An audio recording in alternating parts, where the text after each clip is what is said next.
Hello, this is Dr. Do again. This video is outside of medicine. Continue to read the Iliad by Homer. I'm going to continue to read.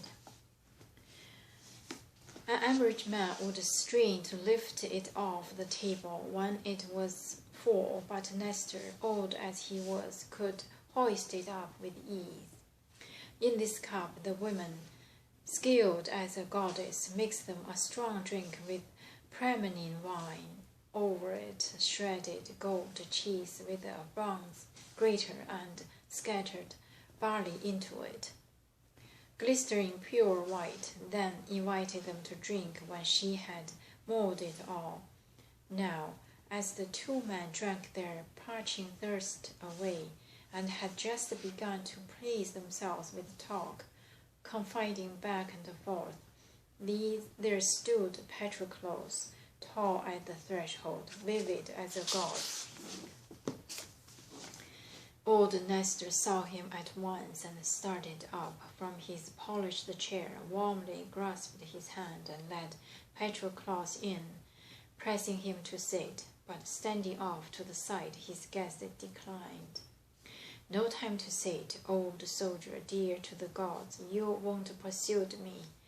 Awesome and quick to anger, the man who sent me here to find out who is being wounded. The one you've just brought in, but I can see him.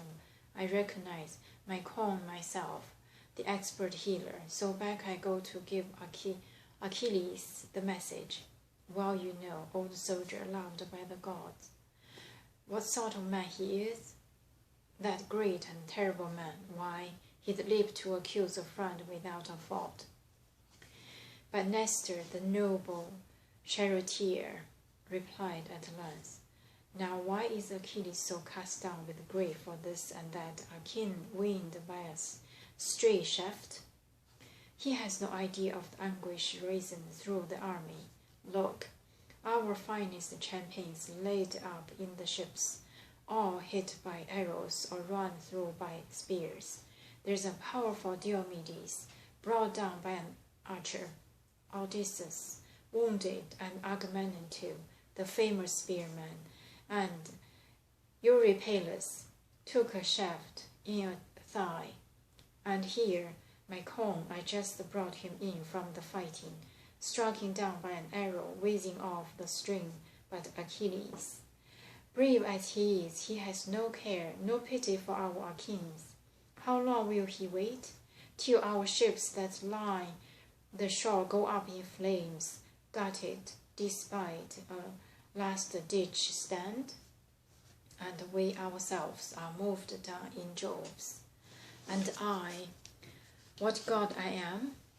My limbs are gnarled now, and the old power's gone. Oh, make me young again, and the strength inside me steady as a rock. As fresh as I was that time, the field broke out, fighting Epines over a cattle raid. I killed Etemonius. I was rustling their cattle in reprisal, you see, and he defending his herds, when a spear I hurled caught him right in the front ranks of herdsmen. Down he went, and round him his yokel drivers, scattered home in panic. And what a lovely haul! What plunder we rounded up and herded off the plain.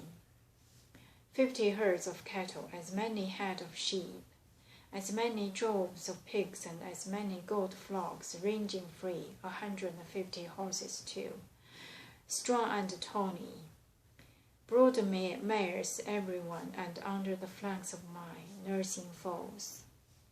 The whole lot, we drove them all into Pylos then. That very night, caroling them all inside the walls of Nellus.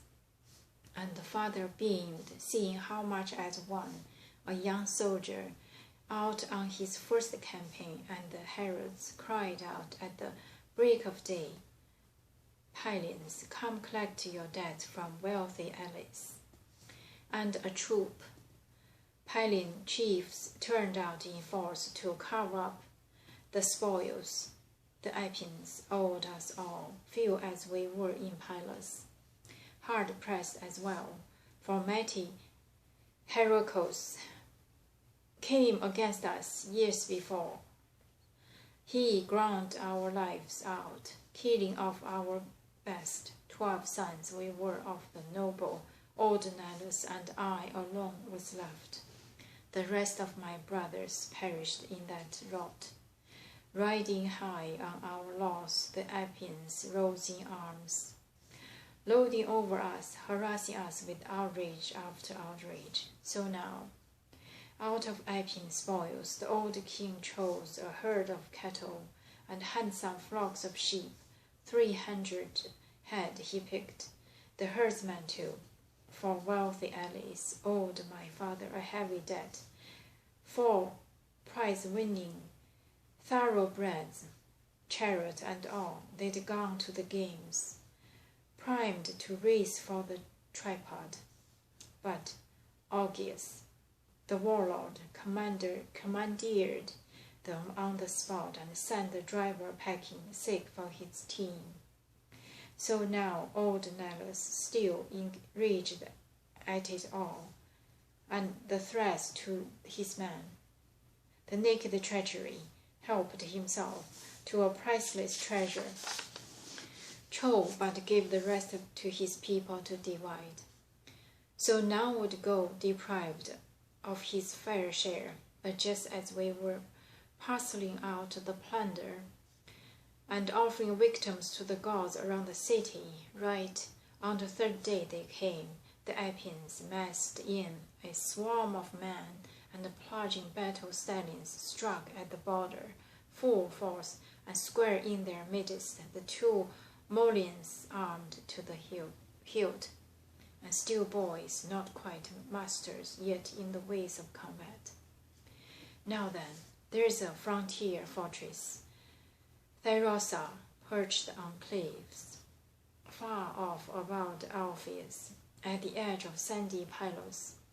The Apians ringed that fort, keen to raise his walls, but once their troops had swept the entire plain, down Athena rushed to us in the night, a herald down from Olympus crying out, "To arms, to arms!" Nor did Pallas muster a slow, unwilling army there in Pylos, all of us spoiling for a fight, but Neleus would not let me arm for action.